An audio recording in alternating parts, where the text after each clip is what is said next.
you guys are ready. Okay, cameras are set. Go to. All right, thanks for being here. Obviously, coming off a frustrating day in Provo, give a ton of credit to Coach Sataki and that team and his coaching staff. They've got a good football team, and unfortunately, we didn't play well enough to win.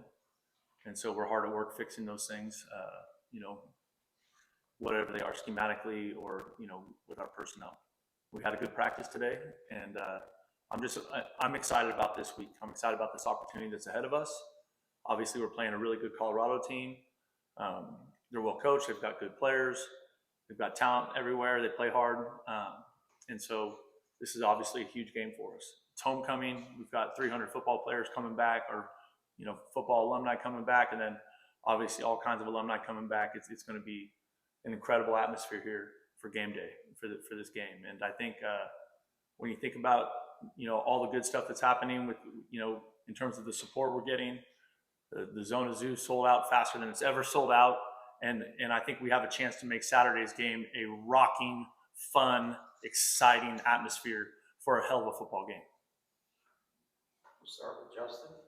So at the halfway point of the season, what are some things that you think are issues that need to be addressed, and what are some things that give you some optimism?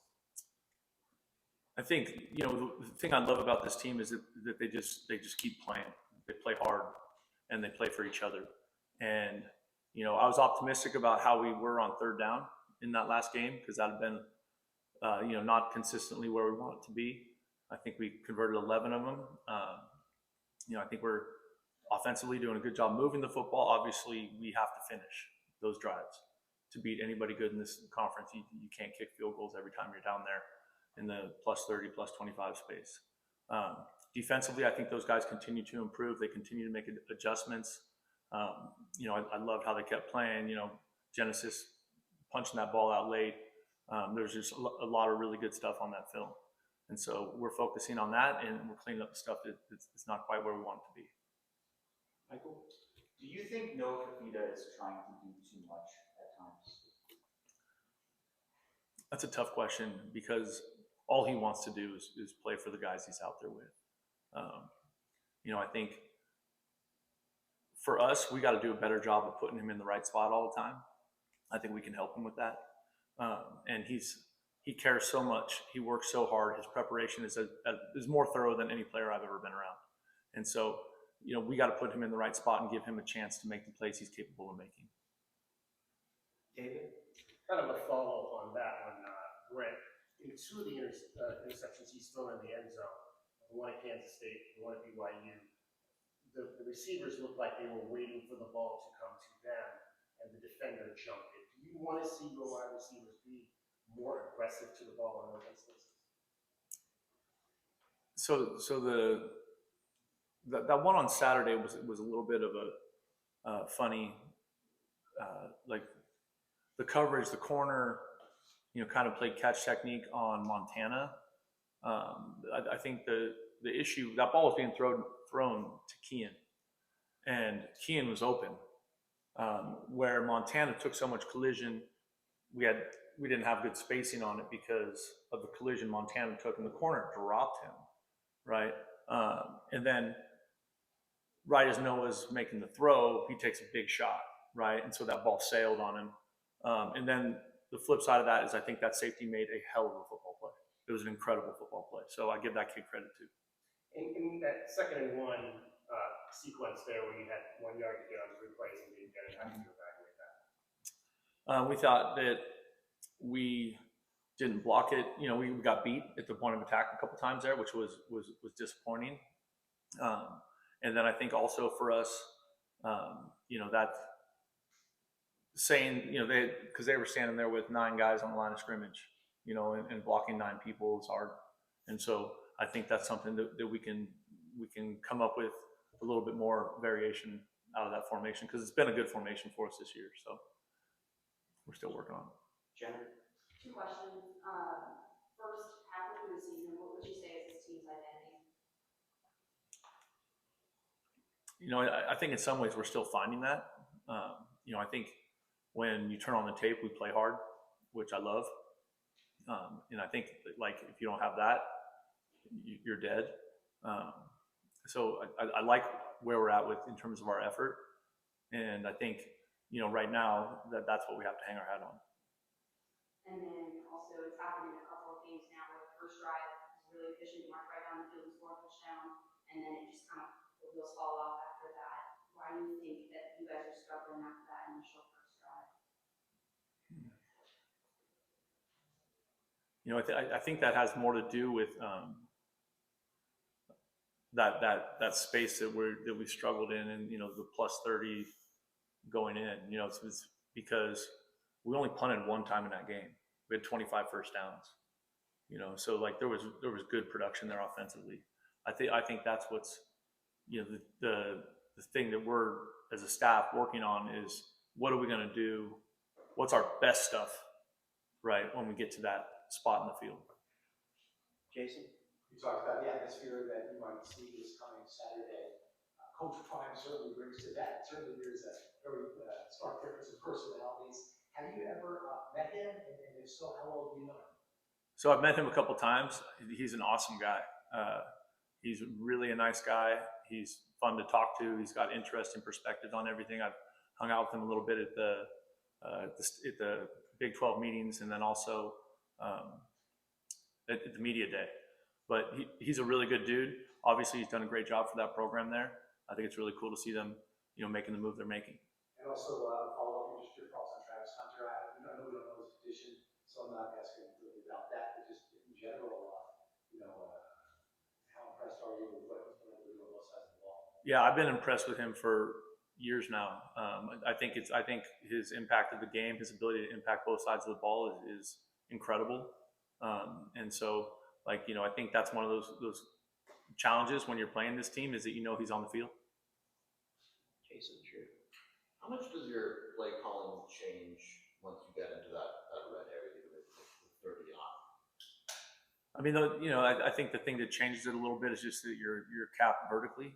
You know what I mean? So any type of route concept where you're trying to control safeties or people on the third level, can be a little bit more challenging because they're not worried about someone running by them for a 60-yard run or 60-yard ball. You know what I mean? So it definitely changes a little bit. And, I think, not so much to 30, but I also think like a lot of defenses will change once you get into that red zone. They'll play things a little bit differently. And then we saw some RPO. Noah had a nice run against Billy. Is that something you want to see more of with them running, or is that just kind of what the game plan called for? It just depends on what, trying to take advantage of how the defense is playing us. Michael? Another Noah question for you. Last year, his average time to throw was 2.55 seconds. This year, it's over 3 seconds. I think coaches like to get the ball out under 3 seconds if possible. Sure. What does that indicate to you that number is up like that? I think there's lots of parts to that. I think some of that can be the concepts that we're running require a little bit more time to develop. But we're focused on trying to get the ball out of his hand because he has taken too many hits and we need to protect him because he's a great player and he's the leader of our team and we need to take better care of him. David? When you were asked the identity question after game 3, you kind of gave a similar answer, still trying to figure that out. There were some that heard that and thought, well, you should know after 3 games what the identity of this team is. Do you think at 6 games you should know what the identity of this team is? I don't know. I think, yeah, I would like to. I think because we've, stalled out in the red zone, there's been games where we've run the ball really effectively, and then there's been games where we've thrown it effectively, you know what I mean? That way. I think the players are playing their tails off. And I think any challenges that we're having in terms of getting the outcomes we desire is on the coaching staff. And we have to fix those things. And how did you feel about Cam kind of the way how he came in from Mountain to play? Who? Cam Carmelo. Oh, okay. I was like, I haven't heard anyone call him Cam. I thought he did a good job. I thought he did a really good job, and I think he's a young player who's going to just keep getting better. I think we're excited about Common, and he's going to be a lot of fun. Justin? How much do you think injuries are impacting your secondary? What did you think about the guys who were able to get in? I I think those guys are fighting their tails off, and I think it's, you know, I think the challenge of, you know, with some of those guys that aren't available or weren't available last weekend, is just they have so many reps, right? And they're team captains, and they're leaders, and they're, you know, they've seen so much in their careers, you know, but I'm excited about how Genesis is playing, and Owen, and I think, you know, Coach Viney and Coach Aquino have done a great job kind of, and Coach RC, like building depth there and finding guys that can help us. Jenna? After the game on Saturday, you talked about how this is the halfway point of the season, and it's up to you guys to decide how, you know, what you do with the rest of the year. What have you followed up and told the guys about that this week, and kind of how does that influence the mindset going into this Colorado game? Well, I think, you know, in football, you have to be in 1 week seasons, like you have to be focused on just this next thing. And it doesn't do anything for us to be looking backwards. We have to be mindful about what's ahead and what's coming. And so, you know, for our team, just the messaging has been, a year ago, this team was 3-3, right? Which is where we sit today. And the only difference between those things is how we feel about it, because of the expectations going into the season, right? Like all that stuff. And so now all of a sudden it feels worse, right? And the good news is we have 6 opportunities left to play. Like we have so much football left to play. And if we'll just focus on right now and the work that's required to give yourselves a chance to get the outcome you want, that's where we need to be. Last question to Michael. What is your message to the fans who are impatient, frustrated, etc.? I hear you.